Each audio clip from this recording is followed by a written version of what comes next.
Dragapult EX is easily the most talked about card in the latest Scarlet and Violet set, Twilight Masquerade. With the ability to do 200 damage with 1 fire and 1 psychic energy and place 6 damage counters anywhere across your opponent's board, it is very strong in this current meta. Also very useful with the ability to look at the top 2 cards of your deck, put one of them in the bottom of your deck and put one into your hand. So in this video, we are going to take a look at 4 different Dragapult EX builds and see which one you prefer the most. First up, we have Dragapult EX with Charizard EX. So with the ability to charge fire energies across the board, Charizard EX goes very well with Dragapult EX. So all you need to do is to evolve Charizard EX and then place 1 fire energy onto Dragapult EX, the other 2 on Charizard EX itself, and you have 2 main attackers ready to go.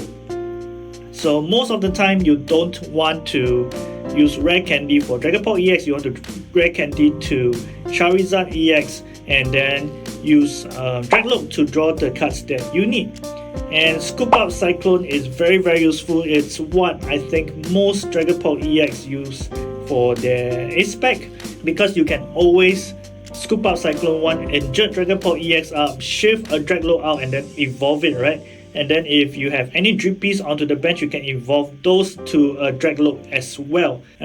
So this main mechanism is essentially it's Charizard EX with Pidgeot EX, but you replace the Pidgeot EX with Dragapult EX so that you can do some spread damage. There's also an inclusion of Tatsugiri. So Tatsugiri allows you to search the top 7 cards of your deck and look for a supporter card. So this deck plays 4 Arvans, 2 bosses, 1 Turo, which can be useful as well, and a rescue board for the Tatsugiri. Very good synergy with Charizard EX and Dragapult EX at 330 and 320 HP respectively.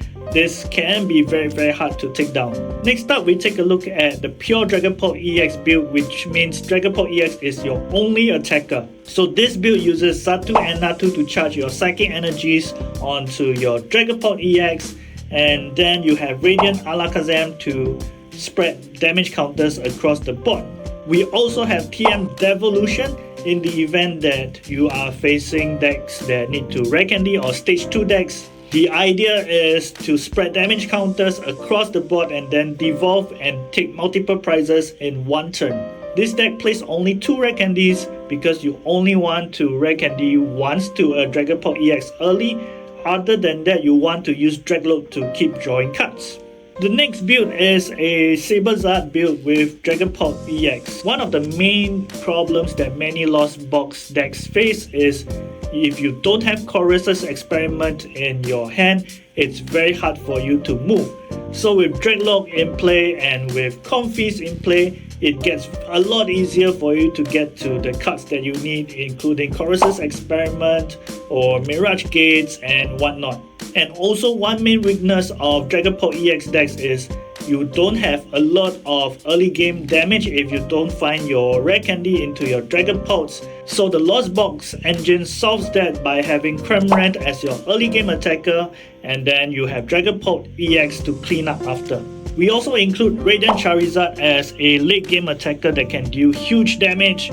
So this deck is very well balanced, and Mirage Gate is your main engine to charge up your Dragapult EX.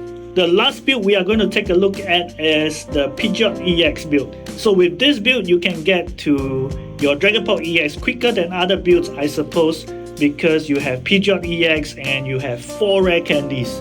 You also use Neo Upper Energy as your ace pack of choice.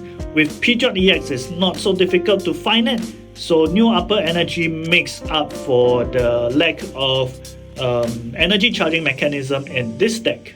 There's also Mela to help charge fire energy onto one of your Dragapult EXs, so that can come in handy as well.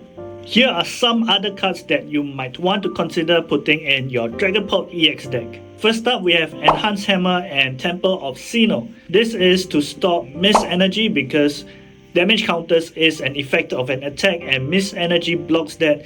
So you want to use Temple of Signal or Enhanced Hammer in the event that your opponent uses Mist Energy to protect the Pokemon that they don't want damage counters on. Also, we have Lance from Silver Tempest, if I'm not wrong. So Lance allows you to search for dragon Pokemon from your deck. It's very useful in this deck because it allows you to search your deck for your Dreambeasts, Draglokes, and Dragapult EXs. Although I have to admit that at the very beginning I thought that most decks will play 3 to 4 Lances, but so far from the results and the winning deck lists, I only see 0 or 1 lens, so I guess it's not a must-have in the deck. So those were the 4 builds that I have taken a look at for Dragapult EX. Do let me know which one is your preferred one. Personally, I do like the Lost Box and the Charizard ones. The Lost Box for the balance between early and late game, and of course Mirage Gate is such a good card, right? And of course the Zard one is good because it is so tanky and at the same time it does both huge damage and spread damage. So I'll be looking at these two at the moment.